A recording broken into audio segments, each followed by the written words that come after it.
20 ఏళ్ల వయసులోనే 50 ఏళ్ల క్రితం ఒక యువతి కారు బ్యానెట్ ఎక్కి చేసిన రచ్చ అంతా ఇంత కాదు. ఆ యువతే ఇవాళ 70 ఏళ్ల వయసు వచ్చేసరికి కూడా రాజకీయంగా కొట్లాడుతూనే ఉన్నది. తను ఎవరో కాదు, మమతా బెనర్జీ. మమతా బెనర్జీ చేసిన పోరాటం, తిరుగుబాటు అట్లాంటిది. అట్లా జనాల్లో గ్రౌండ్ లెవెల్లో గ్రౌండ్ రియాలిటీ తెలుసుకొని తాను తీసుకున్న స్టాండ్ వల్లనే ఇవాళ మమతా బెనర్జీకి వెస్ట్ బెంగాల్లో ఇలాంటి ప్రాధాన్యత ప్రజలు ఇచ్చిండ్రు. కానీ ఉన్న పలంగా ఎవరు ఊహించని విధంగా వెస్ట్ బెంగాల్లో మొత్తం ఓటమికి గురైపోయింది తృణమూల్ కాంగ్రెస్. మరి దీనికి కారణాలు ఏంది? వాస్తవానికి తృణమూల్ కాంగ్రెస్కు అక్కడే గ్రౌండ్ లెవెల్లో మంచి క్యాడర్ ఉన్నప్పటికీ మమతా బెనర్జీకి తనకంటూ ఒక ఫ్యాన్ బేస్ పర్టికులర్ స్థాయి ఉన్నప్పటికీ ఎవరు ఊహించని విధంగా ఇలాంటి తీవ్రతతోటి ఓడిపోవడానికి కారణాలు ఫస్ట్ ఖచ్చితంగా నరేంద్ర మోడీ ఇంపాక్టు వెస్ట్ బెంగాల్ పైన చూపించింది.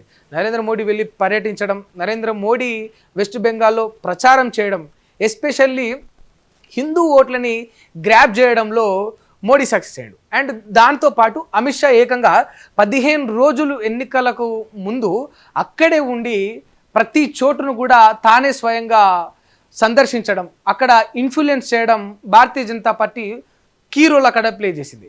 మరి నిజంగా ఎంత ప్లే చేసినప్పటికీ కూడా ఇంత పట్టు ఉన్న మమతా బెనర్జీ, ఇంత సాధించుకున్న మమతా బెనర్జీ, ఇన్నిసార్లు సీఎంగా గెలిచిన మమతా బెనర్జీ ఎందుకు ఓడిపోయింది? కేవలం మోడీ రాకతో, కేవలం అమిత్ షా రాకతో, వాళ్ళ ప్రచారంతో మమతా బెనర్జీ ఓడిపోయిందంటే కాదు. అసంతృప్తి, అవినీతి ఆరోపణలు ఎదుర్కొంటూ తృణమూల్ కాంగ్రెస్ చాలా రోజులు వాళ్ళ యొక్క మనుగడను సాగిస్తూ ఉంది. ఇది ప్రజల్లో ఒక మేజర్ డిస్ప్యూట్ అని చెప్పాలి. అండ్ మోర్ ఓవర్ అక్కడ గూండాయిజం, రౌడీయిజం ఎవరు ఊహించని తారాస్థాయికి పోయింది వెస్ట్ బెంగాల్. వాస్తవానికి అంటే కొంత గ్యాంగ్ గ్రూపులుగా రౌడీయిజం చేయడం, గ్రూపులుగా గూండాయిజం చేయడం, ఇలాంటివి సామాన్యులను చాలా ఇబ్బంది పెట్టింది. సామాన్యులను చాలా నరకంలోకి నెట్టేసే పని అనేది అక్కడ క్రియేట్ చేసింది వాస్తవానికి.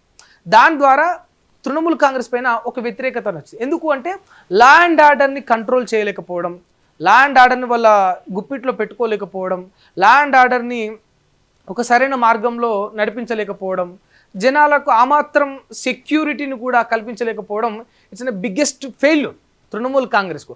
ఆ ఇంపాక్ట్ కూడా చాలా ఉంది. దీంతోపాటు రేప్ కేసులు, దేశం మొత్తం సంచలనంగా మారిన రేప్ కేసులు, ఎవరు ఊహించని విధంగా ప్రాణాలు కాపాడే డాక్టర్ పైన అఘాయిత్యానికి పాల్పడి ఆ డాక్టర్ యొక్క ప్రాణాలు తీయడం, ఇలాంటివి ఘోరాతి ఘోరమైన సంఘటనలు అనేవి వెస్ట్ బెంగాల్లో జరిగినాయి. ఆ ఇంపాక్ట్ కూడా తృణమూల్ కాంగ్రెస్ పైన పడింది. మరి నిజంగా ఇట్లాంటి ఘటనలు జరిగినప్పుడు దాన్ని నెట్టుకొరొచ్చే ప్రయత్నం కావచ్చు, దాన్ని సరిదిద్దుకునే ప్రయత్నం కావచ్చు, తృణమూల్ కాంగ్రెస్ ఎక్కడా కూడా స్టాండ్ తీసుకొని చేసినట్టు మనకు గతంలో కనిపించలేదు.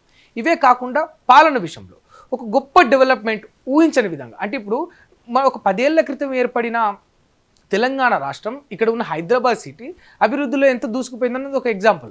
అట్లా ఏ స్టేట్నైనా తీసుకోండి మీరు. ఇప్పటికిప్పుడు అమరావతి పేరుతోటి అక్కడ ఆంధ్రప్రదేశ్ ఎలా ముందుకు వెళ్తూ ఉంది, తమిళనాడు, చెన్నై, కేరళ, ఇట్లా ఈ విధంగా వెస్ట్ బెంగాల్ ముందుకు పోలేకపోయింది అనేది కూడా అక్కడ ప్రజల్లో కొంత నిరాశ ఉంది. దానికి కారణం పాలన, పాలకులు, one and only Mamata Banerjee అనేది కూడా ప్రజల్లో ఉండింది. సో ఇలాంటి కారణాల చేత ప్రజలు కొంత విసిగెత్తిపోయిండ్రు. ఎవరు ఊహించని విధంగా తృణమూల్ కాంగ్రెస్ను ఓటమి పాలు చేసిండ్రు.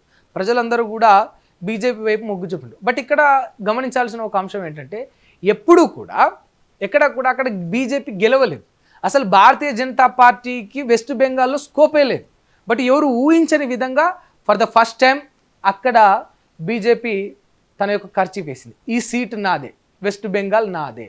బట్ ఎవరికీ తెలియకుండా చాప కింద నీరులాగా దేశమంతా ఇక్కడ బీజేపీ పాలన చాలా స్పష్టంగా గమనించవచ్చు. ఎందుకంటే కంచుకోట, అది మమతా బెనర్జీకి కావచ్చు, మిగతా లెఫ్టిస్ట్ కొంచెం అలాంటి సెక్యులర్ భావజాలాలు ఉన్న పార్టీలకు కంచుకోటలాగా వెస్ట్ బెంగాల్ ఇన్ని దశాబ్దాలుగా నడుచుకుంటూ వచ్చేది.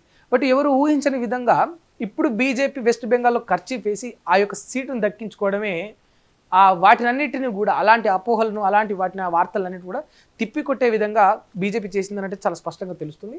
అస్సాం హ్యాట్రిక్ ఆబ్వియస్గా ఇది 3rd టైం మళ్ళీ వరుసగా బీజేపీ అస్సాంలో అధికారంలోకి రావడం. ఎవరు ఊహించని విధంగా ఇప్పుడు మళ్ళీ వెస్ట్ బెంగాల్లో గెలవడం అనేది. బట్ ఏదేమైనప్పటికీ మరి మమతా బెనర్జీ పరిస్థితి ఏంటనేది ఒక సందిగ్ధంగా మారిపోయింది. ఎందుకంటే గతంలో అవినీతి ఆరోపణలు ఎదుర్కొన్నారు.